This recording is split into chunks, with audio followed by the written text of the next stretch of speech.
உலகெங்கும் நிறைந்திருக்கும் தமிழ் நேயர்கள் அனைவருக்கும் எமது மனமார்ந்த வணக்கம். நான் உங்கள் ஜோதிடர் அந்தியூர் சுதாகர், பாரம்பரிய முறை ஜோதிட ஆராய்ச்சியாளர். இன்று நாம் காணக்கூடிய தலைப்பு, மகர ராசி அன்பர்களுக்கு ராசியினுடைய அதிபதி 3ஆம் பாவத்தில் இருக்கிறாரு, இதுதான் உங்களுக்கு ஹைலைட்டு அப்படின்ட்டு இத்தனை நாளாக நம்ம நினச்சிக்கிட்டு இருந்தோம். ஆனால் இந்த 3ல் வந்ததுக்கு அப்புறம் தான் நிறைய பிரச்சனைகளை சந்திச்சுட்டு இருக்கிறோம். ஏன்னா 7.5 சனி முடிஞ்சதுக்கப்புறம் பெரிய லெவலில் ரிலீஃப் கிடைக்கும், உயர்தர வளர்ச்சியை சந்திப்போம், இருக்கிற பிரச்சனைகள்லாம் சரி செய்து மீண்டு வருவோம், நினச்சதை முடிக்கிறதுக்குண்டான வாய்ப்புகள் அமையும் நினச்சோம். பார்த்தா இது எல்லாமே உல்டாவாக இருக்கே அப்படின்ற ஒரு பதட்டமும் குழப்பமும் உங்களுக்குள்ளே இருந்திருக்கும். அதற்கு காரணம் அவர் வக்கர நிலையில் இருந்தது தான். வக்கர நிலையில் ஒருத்தர் இருக்கும் பொழுது அந்த இடத்திற்கு அதிபதியாகப்பட்டவரால் அந்த இடம் பாதிக்கப்படும்.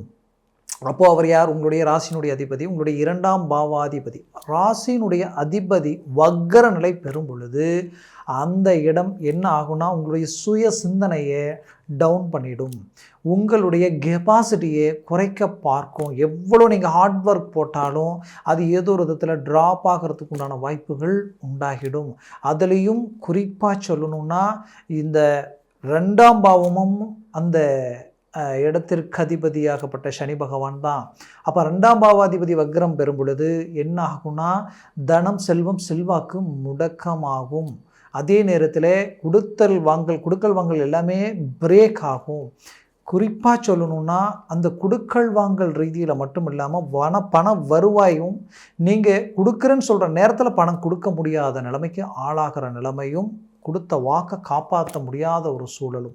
அப்போ இந்த நெருக்கடிகள் எல்லாம் என்ன செய்யணும், மேலும் மேலும் கடன், வட்டிக்கு பணம் வாங்கி வட்டி கட்டுற அளவுக்கு கூட சிலருடைய சூழலை உண்டாக்குறதுக்கு உண்டான நிலையை உருவாக்கும். இது மன உளைச்சலை உருவாக்கிடும். குடும்ப ரீதியில் இருந்த ஒற்றுமையை உடைக்க பார்க்கும்.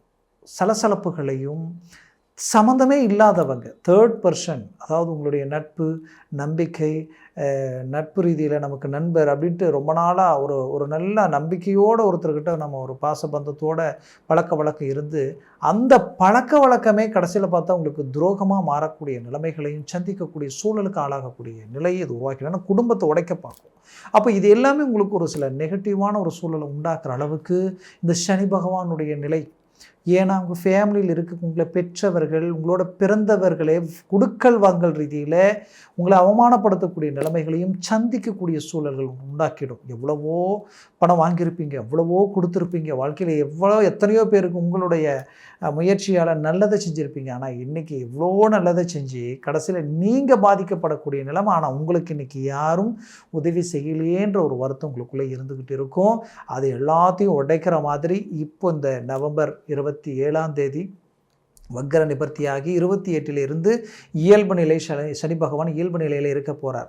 அந்த இயல்பு நிலையில் இருக்கக்கூடிய சனி பகவானால் மிகச்சிறந்த வளர்ச்சி பாதையில் அடியெடுத்து வைக்க போகிறீங்க. உயர்தர மேன்மைகள் உருவாக்க போகிறீங்க. உங்களுக்கு இந்த 3ல் சனி பகவான் இருக்கிற காலகட்டங்கள் கண்டிப்பாக சொல்கிறேன், இந்த காலத்தை மிஸ் பண்ண வேண்டாம்.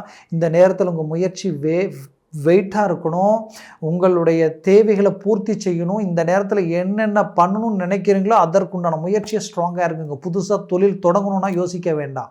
பெரிய லெவலில் இன்வெஸ்ட்மெண்ட் பண்ணி ஒரு சில விஷயங்களை அமைக்கணும்னு நினச்சிங்கன்னா யோசிக்க வேண்டாம். திருமண விஷயத்தில் தடையாயிட்டே இருக்கே அப்படின்னு நினச்சவங்களுக்கு இப்போ மூவ் பண்ணுங்க, சக்ஸஸ்ஃபுல் ஆகுது.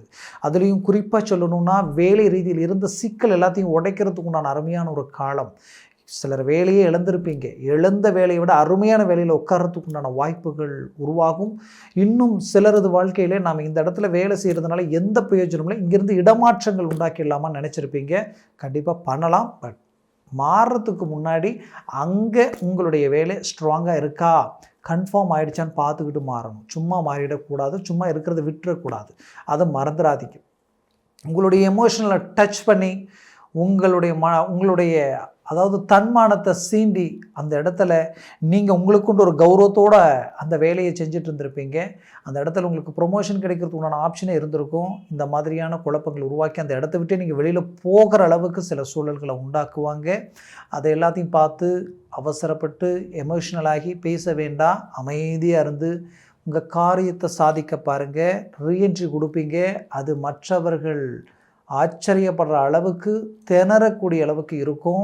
ஏன்னா மகர ராசி அன்பர்கள் போல்டானவங்க, ஸ்ட்ராங்கானவங்க, எதுக்கும் எங்கேயும் யாருக்கும் பயப்பட மாட்டீங்க. 10 பேர் நிற்கிற இடத்துல நீங்கள் போய் நின்னீங்கன்னா உங்கள் பேச்சு தான் பலமாக அந்த இடத்துல இருக்கும். அப்பேற்பட்டவர்கள் அதுலேயும் ஒரு முடிவு எடுத்தீங்கன்னா அந்த முடிவை விட்டு அவ்வளோ சீக்கிரமாக மாற மாட்டீங்க. அப்பேற்பட்ட ஸ்ட்ராங்கான ஒரு ராசியாகப்பட்ட நீங்கள், சரராசியாகப்பட்ட நீங்கள் வரக்கூடிய காலகட்டங்களில் பெரிய லெவலில் சாதிக்கிறதுக்குண்டான வாய்ப்புகள் உங்களுக்கு இருக்குது.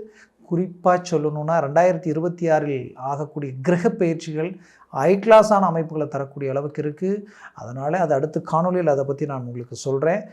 பல அமைவுகள் வரக்கூடிய காலங்களில் சக்ஸஸ்ஃபுல்லான ஒரு நிலையில் இருக்கிறதுனால முயற்சிகளை பலப்படுத்துங்க. அது மட்டுமல்ல, குடும்ப ரீதியில் நீங்கள் பெற்ற பிள்ளைகளுடைய விஷயத்தில் சற்று கவனத்துடன் செயல்படுங்க. அவர்கள் வண்டி வாகனங்களில் செல்லக்கூடிய விஷயங்களில் சற்று கவனத்தோடு போகணும் வரணும்னு சொல்லுங்கள். அதுலேயும் குறிப்பாக அவர்களது செயற்கை சிநேகித விஷயங்களில் கொஞ்சம் உங்களுடைய ஃபோக்கஸ் இருக்கணும். நீங்கள் எப்போவுமே உழைப்பாளிகள், உழைப்பில் முழுமையான கவனத்தோடு இருப்பீங்க. எல்லாத்தையும் நம்ம மெயின்டைன் பண்ணணும். அந்த நேரத்தில் சில விஷயங்களை நம்ம மறந்து இருப்போம். அப்போது சற்று அந்த பக்கம் ஃபோக்கஸை காட்டுறது நல்லது. ஏன்னா இல்லைன்னா உங்கள் விரல் உங்கள் கண்ணை குத்தும். அது உங்களுக்கு அந்த வழி ரொம்ப கொடியது. அந்த நிலை மகர ராசி என்பவர்களுக்கு அவ்வளோ சாதாரணமாக வந்துடாது. அதனால் கடவுளுடைய அனுகிரகம் உங்களுக்கு முழுமையாக இருக்குது. மேலும் கணவன் மனைவி விஷயங்களில் தேவையில்லாத மனச்சங்கடங்கள் வர வாய்ப்புகள் இருக்குது. ஆல்ரெடி கடந்த காலகட்டங்களில் சிலர் சேரக்கூடிய அருமையான காலமாக வரக்கூடிய காலகட்டங்கள் இருக்க போகுது ஆச்சுங்களா. பிரிந்தவர்கள் ஒன்றிணைய போகிறீங்க. ரொம்ப நாள் எதிர்பார்த்த நட்பு உங்களை சேரக்கூடிய ஒரு காலமாக இது இருக்கும். பிஸ்னஸ் பார்ட்னர், புது பிஸ்னஸ் இதெல்லாம் கண்டினியூ பண்ணுறதுக்கு உண்டான ஒரு அருமையான காலமாக இது இருக்கும். நீங்கள் ஒரு ட்ராவல் ஏஜெண்ட், ஒரு டிரைவர், அன்றாடம் ஒரு கூலி வேலையை பார்த்துக்கிட்டு ரிஸ்க் எடுத்து பண்ணுறேன், பட் வர வருமானத்துக்கு மீறிய செலவாக இருக்குது, வளர்ச்சி அடைய முடியல, வேலையை மாற்றுறதா இல்லை நான் இருக்கிற வீட்டை மாற்றுறதா எனக்கு என்னன்னே தெரியல, ஏதோ ஒன்று இருக்குது ஆனால் என்னன்னு தெரியல, அது என்னுடைய வாழ்க்கையை டோட்டலாக போட்டு அழுத்தி இதுக்கு மேலே ஒரு மனுஷனுக்கு வலி வேதனையே இல்லைன்றலாம் வாக்கிக்கிட்டு இருக்கு. இதற்கு வழி இல்லையான்னு எதிர்பார்க்குறவங்களுக்கு கவலை வேண்டாம். இதுக்கு மேலே நல்லா இருப்பீங்க. உங்களுக்கு மாற்றங்கள் பிறக்க போகுது. புது வாய்ப்புகள் உங்கள் கதவை தட்டும். அதை பெரிய லெவலில் பயன்படுத்தி சக்ஸஸ்ஃபுல் அடையக்கூடிய ஒரு காலமாக இது இருக்க போகுது. அரசியல் துறையில் இருக்கிறவங்களுக்கு அருமையான காலமாக இருக்க போகுது. அதுலேயும் புது சில விஷயங்கள் உங்களுக்கு கமிட்மெண்ட் ஆகும். கரெக்டாக பயன்படுத்தினீங்கன்னா அது உங்களுக்கு நாளைக்கு பெரிய லெவலில் பலமான வாய்ப்புகளை உருவாக்கிடும்.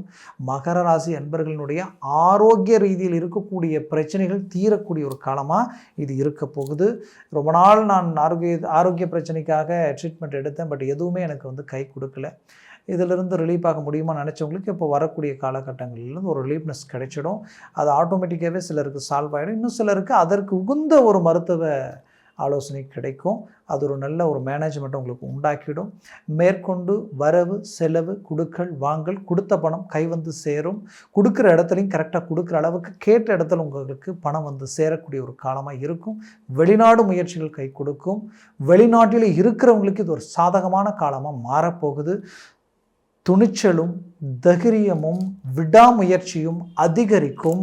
அதனுடைய அழகான ரிசல்ட் உங்களை அடையும். நல்லதை நினச்சிருக்கிறீங்க, நல்லதையே செய்திருக்கிறீங்க, நல்லதை நீங்கள் விதைச்சதை வரக்கூடிய இந்த காலகட்டங்களில் முளைச்சி இந்த வர காலகட்டங்கள் உங்களுக்கு அறுவடை காலகட்டமாக மாறப்போகுது. அதற்கு தயாராக இருங்க. அதற்கு ஹார்ட் ஒர்க், உங்களுடைய எஃபோர்ட் எந்த லெவலுக்கு போக முடியுமோ போடுங்க. கண்டிப்பாக அதனுடைய ரிசல்ட் உங்களுக்கு 100% இருக்குது. நான் சொன்ன பலன்கள் கோச்சார ரீதியில் சொல்லியிருக்கிறேன். ஜனன ஜாதகமும் திசா புத்தியும் ப்ளஸ் சர்வாஷ்ட வர்க்க பரல்கள் பொறுத்து பலன்கள் மாறுபடும். அதனால் ஜனன ஜாதகத்தை பார்க்குறது ரொம்ப நல்லது. பார்க்கணும்னு நினச்சாலும் கீழே இருக்கக்கூடிய காண்டாக்ட் நம்பருக்கு கால் பண்ணி முன்பதிவு செய்து வாட்ஸ்அப் மூலமாக உங்கள் ஜாதகத்தை அனுப்பி தெளிவாக விவரமாக கேட்டு தெரிஞ்சுக்கிங்க.